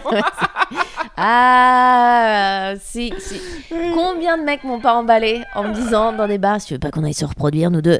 Ouais, c'est vraiment la phrase la moins sexy du monde. Grave. C'est un vrai problème, Louis Dubourg, effectivement. Ouais. Reproduction n'invite pas à la gaudriole. Non. Mais galipette non plus, tu me diras. Donc faut pas être trop fun non plus. Mais par contre, tu parles du contemplatif. Et il y a aussi ce truc de se dire, merde, est-ce que t'as pas fait toutes les étapes à 30 ans et maintenant en fait contemplatif c'est la fin du jeu quoi. Ouais, mais c'est hyper kiffant mais du coup c'est difficile de trouver la motivation parce que moi parfois... effectivement la fame, rencontrer des gens incroyables et tout c'est vraiment en train de mourir en moi qui est peut-être un truc qui te motive au début et là c'est vrai que faut trouver des objectifs parce que parfois il y a ce truc quand je me réveille de me dire... Moi je sais pas trop pourquoi je me lève le matin parce que je me dis j'aimerais vraiment juste aller prendre un café avec mon mari que j'aime et ensuite aller me balader dans une forêt et rentrer à la maison et voilà. Mais ouais, mais il y a ce truc parfois c'est horrible de dire ça, mais parfois quand je me réveille, je me dis putain, j'ai encore tellement de journées à occuper. Jusqu'à la fin de ouais, t'as un crédit de vie beaucoup trop long. Il y a vraiment ce truc, mais c'est horrible. C'est comme si t'es dans des jeux d'arcade, t'as acheté trop de trucs et t'es là, faut vraiment que je fasse encore 7 tours avec Sonic, mais j'en ai rien à branler. Mais c'est pas dit de façon dépressive parce que tout va bien. Seinfeld le dit, la vie est bien assez longue. Les gens qui disent que la vie est trop courte, c'est des teubés. Il y a ce truc vraiment de me dire putain, ok, j'ai encore beaucoup de jours à remplir quand même. Tu vois, genre il va falloir faire beaucoup de choses pour donner la c'est chiant, mais j'ai déjà eu ça. Ouais. Mais après, il y a évidemment l'inconnu qui arrive là-dedans, les facteurs, la maladie, le truc, le machin, qui tout à coup te rendent très humble par rapport à tout ça. Et c'est forcément ces gens-là qui sont des leçons de vie où t'es là, genre, ah oui, j'avais pas compris. C'est vrai. Mais l'idée de s'occuper, c'est génial. Merde, il me reste encore, putain. Mais... Nous, alors attends, réalistiquement, de manière réaliste, 300 jours par année, je schématise, enfin 300. Ah, tu veux compter en jours on peut dire 60 ans, quoi. Oui, mais en jours. Justement, à occuper. Ah, 60 fois 300, 12 000, 15 000 jours, on va dire. Non, peut-être. 180. 180 000 jours, oui. Ouais, 180 000 jours. C'est énorme. Et c'est énorme, mais en même temps, c'est quantifiable. 18 000, on compte mal. C'est 18 000. Sûrement, moi j'allais dire 18 000, mais peut-être c'est 180 000. En tout cas, on a bu, et c'est pas notre problème, les maths, à ce moment-là de la journée. Énorme. Mais c'est énorme, mais c'est marrant parce que ça m'arrive aussi de me dire ça. En vrai, quelles que soient mes emmerdes, par exemple, je sais plus ce que c'était, mais en gros, c'était un truc qui m'a fait chier pendant 6 mois. Je sais plus ce que c'était. Bon, je sais plus le trigger truc qui m'a fait dire que pendant 6 mois c'était horrible. Mais en fait, à un moment donné, je l'ai rassemblé et je me suis dit, putain, Louis, c'est 1/160e de ta vie potentiellement. Et en fait, quand tu le mets en fraction, tu dis c'est énorme 18 000 jours, mais en fait, en fraction, c'est horrible parce que 1/160e, c'est pas énorme. Mais tu sais ce qu'on devrait avoir en fait à partir de maintenant? On devrait regarder, et toi et moi, l'espérance de vie moyenne d'un homme et respectivement d'une femme en France aujourd'hui. 78-86 à peu près. Oui, mais si on fait une projection, vu que nous on est nés en 80, je sais pas si oui. On compte combien de jours il nous reste et on coche à chaque fois et on se dit genre ok d'accord plus que ou alors merde là j'avais quand même passé 3 jours à me faire chier pour une histoire qui me concerne pas. Ce serait ouf, en fait il faudrait faire ça. Il faudrait un sablier à la base et tu dis genre ok ça vaut pas la peine. Alors en vrai on parlait tout à l'heure de réunifier tout le monde. Comment faire pour que tout le monde se parle. Je pense que si tu mets chez tout le monde un truc qui te rappelle que tous les jours qu'il faut que tu occupes ta journée en sachant que tu vas potentiellement partir un de ces jours, je pense que tu calmes un peu tout le monde. Ah ouais, moi je pense qu'il y a beaucoup plus de mecs qui se font péter. Si tout compte. Moi je trouve que c'est plus un truc d'humilité. C'est un truc d'humilité. À nouveau, je vais citer Seinfeld. C'est peut-être un mythe, mais il disait que dans la pièce où étaient tous les auteurs pendant Seinfeld, il avait une photo. À l'époque, c'était pas Hubble, mais une photo de l'univers. Et que lui essayait de se calmer en se disant genre, ok, ça c'est le grand tout. Moi, ce gars qui a pas le bon accessoire pour Kramer, pour qu'il vienne faire son... On s'en fout. En fait, on s'en fout. Et ça, j'aime beaucoup les trucs de relativisation. Ça aide beaucoup le truc contemplatif là-dessus aussi. Le relativisme, oui. De dire, ouais, c'est en fait, il se couche le soleil sans moi, et puis c'est pas grave que j'ai raté cette blague. C'est ce qui fait que le spectacle de Virginie Fortin était si cool. Oh, qu'est-ce qu'il est... il te fait faire un recul. Waouh, ok, on a rigolé, on a pris du recul. On a fait du recul et on a fait des blagues bêtes. Bêtes avec tout le respect que je lui dois. Mais il y a vraiment des trucs qui m'ont fait rire, que j'ai retenu, que je ne vais pas spoiler ici, mais qui sont vraiment des trucs genre... Tout, la sonorité est drôle, l'idée, ça défend un truc hyper intelligent, mais l'exécution, à un moment donné, t'as le droit d'avoir un rire de ventre, vraiment genre, oh, c'est tellement bien, c'est tellement bête, c'est tellement super. Est-ce qu'on pourra couper du podcast, mais est-ce que tu peux... Moi, je te dis le truc que j'ai kiffé de ouf. Vas-y. Qui sont... Putain, Virginie, en plus, elle vient de m'avouer qu'elle a plein de nounours. Elle a une grande maison pleine de nounours. Oh là là, c'est fort. Et...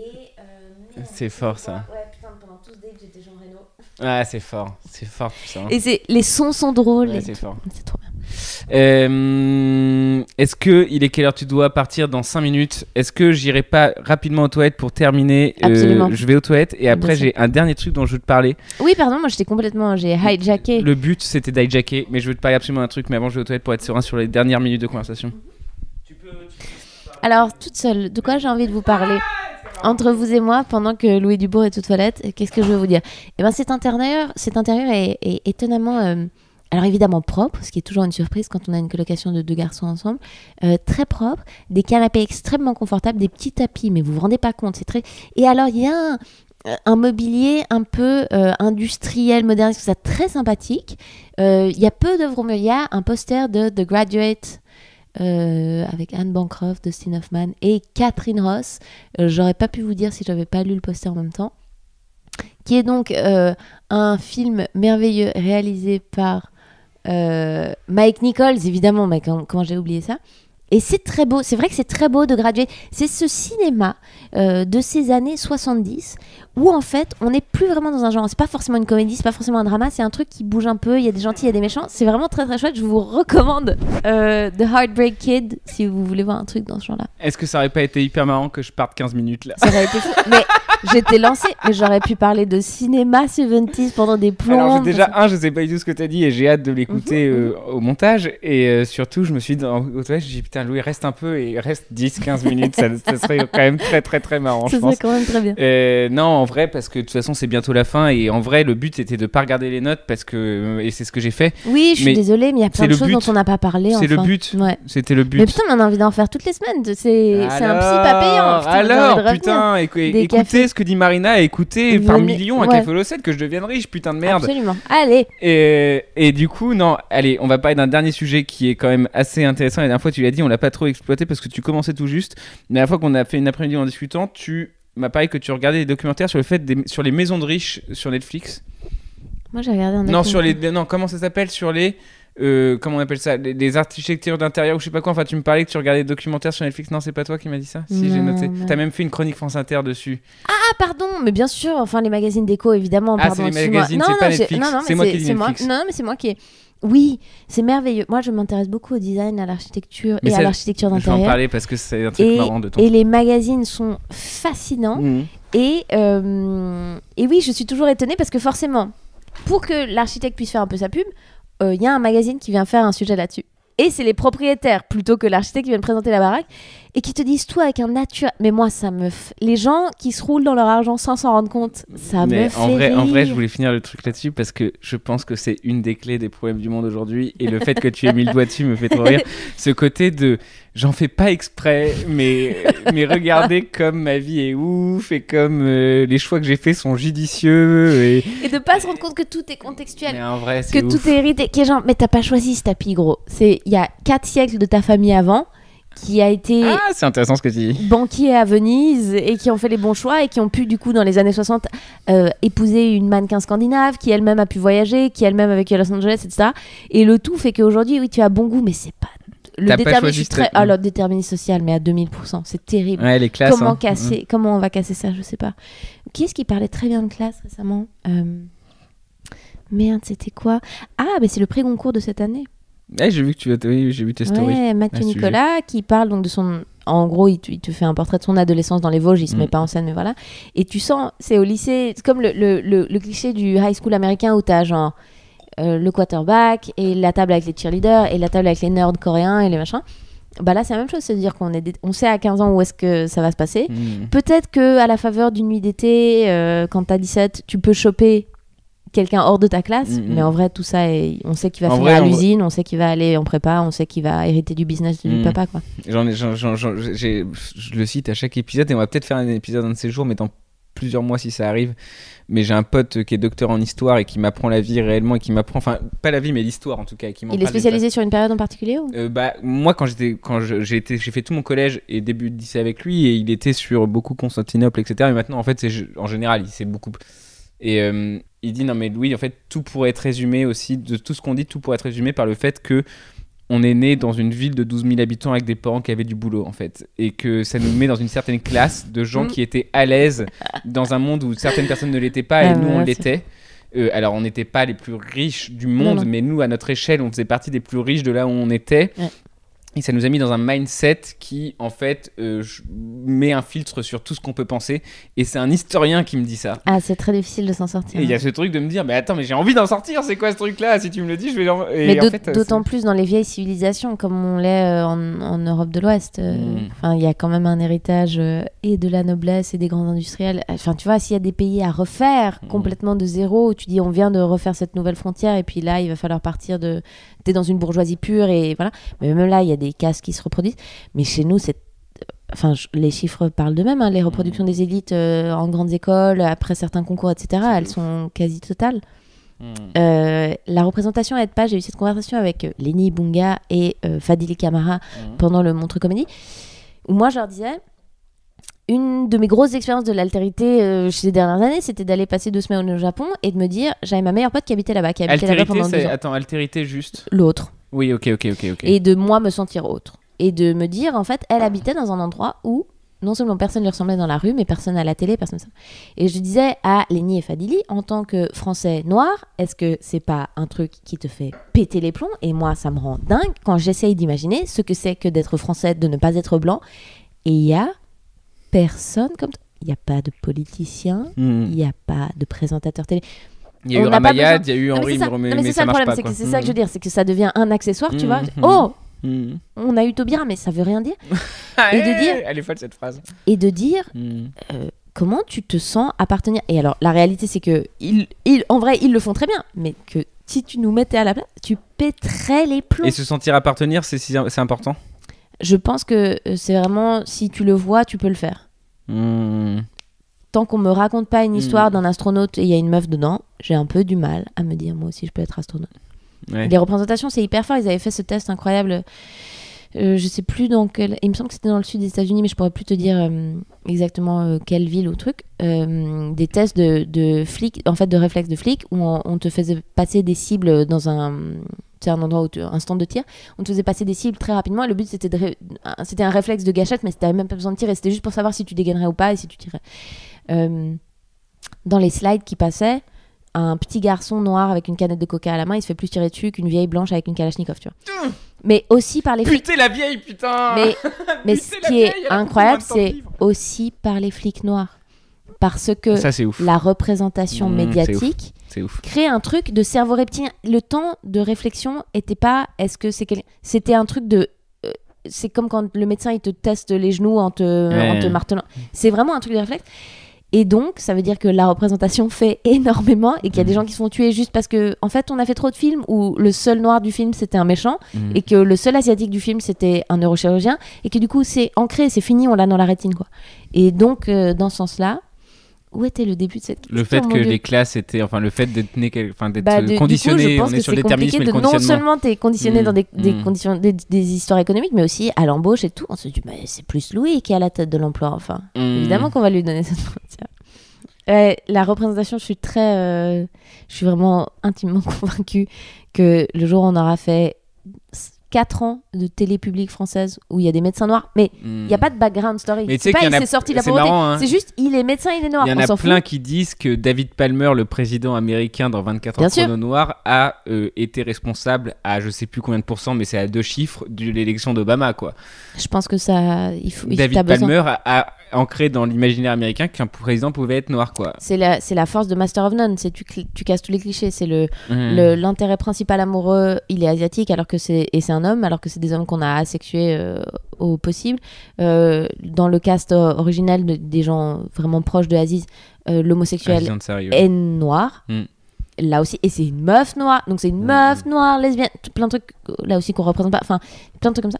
Ah ouais, je pense que c'est fondamental. Du coup, on pourra pas se caster dans nos propres trucs, Louis Dubourg. C'est exactement ça. Et il nous reste 3 minutes parce que là, du coup, t'as peut-être 1 minute 30 par sujet. Très bien. T'as touché au sujet du féminisme. Genre, ça fait 3 meufs qui viennent sans que j'en parle parce que je veux pas non plus, parce qu'une meuf vient parler du féminisme, mais t'en parles aussi dans ton spectacle, t'en parles dans certaines de tes chroniques. Ça avance dans le bon sens ou est-ce qu'on est en train de régresser ? Ça avance dans le bon sens. Je suis toujours un tout petit peu... ça me fait un peu tiquer les gens qui défendent des bonnes idées mal. Il y a un peu de ça. Et quand je vois des femmes qui agressent des gens qui comprennent pas, je me dis, mais t'es pas en train de faire un nouveau converti à la cause. Si on doit être... Enfin, je sais pas comment dire. Si on doit être très pragmatique... le but, c'est de recruter des gens à ton truc. Et si, en fait, tu les aliènes complètement et tu les traites mal, ben, tu nous fais des ennemis en puissance. Donc, je pense que ça va dans le bon sens, mais il faut pas oublier que te battre pour une bonne cause, ça ne t'exempte pas d'être une bonne personne. Il faut pas utiliser... C'est pas la fin justifie les moyens. Et le fait de rassembler, parce que en gros je veux pas en parler spécifiquement parce que t'es une meuf et c'est un peu le but, tu vois, c'est ce que je disais, enfin quand on me disait pourquoi tu fais pas des soirées spéciales meufs, One More ça aiderait à ce qu'il y ait des trucs et je veux pas trop faire ce genre de trucs, mais du coup ok, donc ça va dans le bon sens, mais faisons attention à ne pas et un spectacle comme Nanette par exemple, il aide ou il aide pas? Je l'ai toujours pas vu. Tu me diras le prochain Café au 7. Je sais, c'est fou. Tu me diras au prochain Café au 7 s'il aide ou il aide pas. Moi, je pense qu'il peut aider potentiellement si on n'avait pas dit que c'était du stand-up. Et comme on dit que c'est du stand-up, il aide pas forcément. Mais c'est un... Oui, parce que en fait, j'ai vu des passages d'elle avant ce spectacle où en fait, elle est capable de faire rire toutes les 10 secondes. Et le fait qu'elle prenne 10-15 minutes dans son spectacle où elle accepte qu'il n'y ait pas de rire, bah, c'est un scandale selon moi d'être mis dans la catégorie stand-up du coup, parce que tu devrais faire rire quand même si c'est un sujet fort, même si tout ça, ou alors tu fais un TED et tu dis tout ce que tu as à dire. Mais ça, c'est on prendra ce débat pour la prochaine fois. Et du coup, il reste... Mike Birbiglia, on a parlé dans le podcast de Dax Shepard. Ah ouais. Allez écouter ce podcast. Enfin, et d'abord abonnez-vous et écoutez 1000 fois tout Café au Lossat. Et ensuite, allez écouter... Armchair Expert, qui est le truc de Dax Shepard, et il reçoit Mike Birbiglia. Et du coup, on va finir sur... il reste 1 minute 30 pour parler du fait qu'on a fini une bouteille de vin rouge. Sérieux?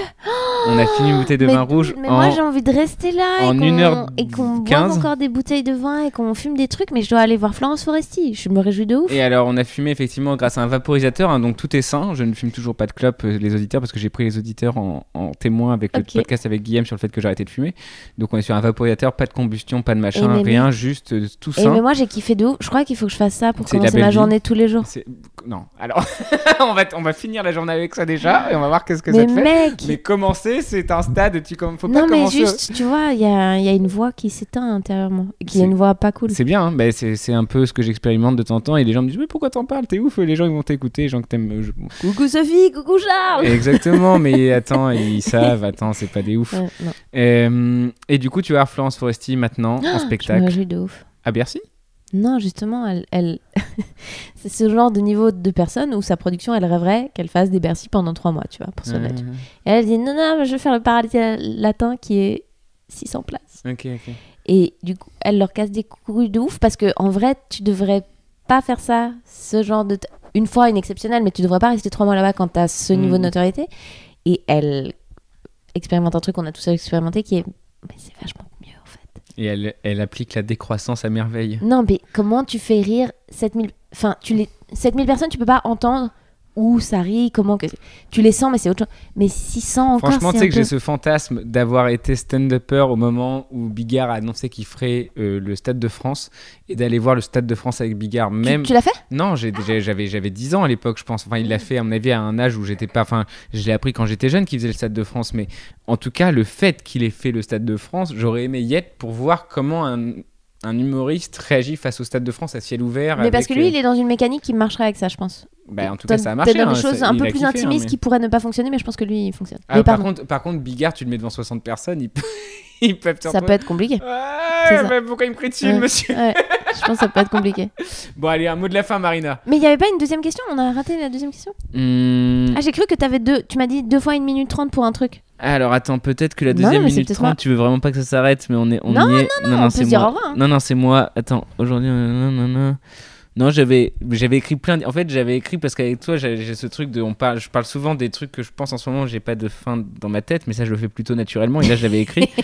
Et j'avais écrit aujourd'hui, on préfère parler avec quelqu'un avec qui on est d'accord mais con que quelqu'un avec qui on n'est pas d'accord mais intelligent. Ah bah oui. Mais on en a un peu parlé, mine de rien, Et directement. à nouveau, je pense que ça revient à la chimie. Je suis sûre qu'il y a des Bah oui, des neurobiologistes qui d'accord avec peuvent moi, nous... du coup, Bien on sûr, kiffe. ouais. Ouais, il y a Bah, ça. le biais de confirmation, par exemple, si des gens veulent aller lire des articles là-dessus. Je voulais pas le fait que tu avais un téléphone sans internet, mais bon, ça après, hein, on le saura dans un prochain Café Lossette si on arrête de boire de l'alcool quand on se voit. En vrai, hein, c'est une dynamique qui s'est mise en Ah, place. c'est super, j'adore. Les voyages, on en a parlé. Voilà, non. Non, j'ai cru qu'il y avait une conclusion, mais j'ai rêvé. Alors, le mot de la fin, les amis, aimons-nous les uns mais les si, autres. c'est ça Ah. le truc. Non, mais c'est le fait, c'était sur le débat fils de pute. Ah ouais. T'en as C'est parlé dans long, ta hein. story et j'ai C'est vu ta long. story. Oui, c'est pour ça, c'est Je long. l'ai pas en fait. encore testé avec tête de cul. Parce qu'en fait, Marina parlait du fait que fils de pute, c'était un mot en comédie qui sonnait tout de suite un peu. C'est génial. Enfin, qui faisait un rire. C'est super. Et sauf que ça met beaucoup de Bah, problèmes. les travailleurs vers et travailleuses du sexe qui ne m'ont rien demandé, qui ne m'ont rien fait, je vois pas pourquoi je les inclus à une insulte qui est une tierce personne qui ne fait pas partie de Exactement. l'ordre des gens qui vendent leur amour. Et j'avais fait des recherches Et qui ouais. disaient que effectivement, il y a Joe Rogan qui dit à propos de la prostitution que ce qui est légal gratuitement ne devrait pas être illégal quand on le paye. Bah, Et ça, c'est une très bonne phrase. Et la phrase de Jim Jeffries sur la prostitution qui est si tu mets une caméra qui tourne en même temps, en fait, tu t'es plus dans prostitution, tu fais Ouais. un film de cul et Ouais. du coup ça devient légal. Et ça, c'est la c'est très bon. la contradiction la plus drôle face à la Ouais, prostitution c'est très qui bon. est je prends une pute mais je mets une caméra qui tourne, il y a la police qui On est vient, je bon. fais bah je tourne un film de cul les Ouais, gars. on est bon. C'est ouf quand même. Hein. Ouais, c'est ouf. Ouais, C'est on est vachement sur bien. une contradiction incroyable. Tête de cul, je vais essayer avec tête de cul. Allez, on finit le podcast sur le mot tête de cul. Ou pas Je crois qu'après avoir vu ça, on peut mourir tranquille.